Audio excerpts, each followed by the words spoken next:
Le glossaire dans Moodle, une activité interactive.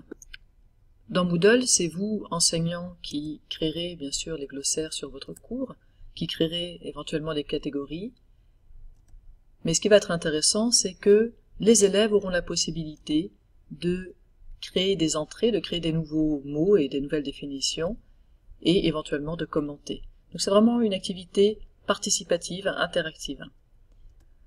Alors dans les fonctionnalités intéressantes qu'on peut relever en plus, sachez qu'il y a plusieurs manières de présenter des glossaires, plutôt sous la forme d'une encyclopédie ou simplement un glossaire plus classique sous la forme d'un dictionnaire.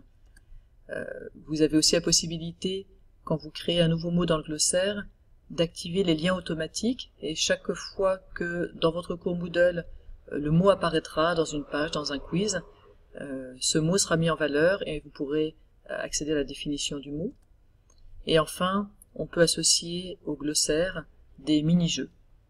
Alors avant de voir comment tout ça fonctionne sur Moodle, peut-être quelques mots sur des idées d'utilisation pédagogique de ces glossaires.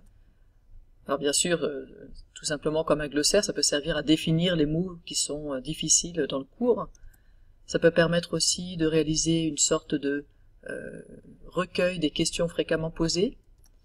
Ça peut aussi être le lieu où on créera des fiches de révision, sachant que de toute façon ce qui va être intéressant, c'est que ce soit l'élève qui propose les mots et les définitions, les questions et leurs réponses, et les thèmes des fiches de révision et le contenu.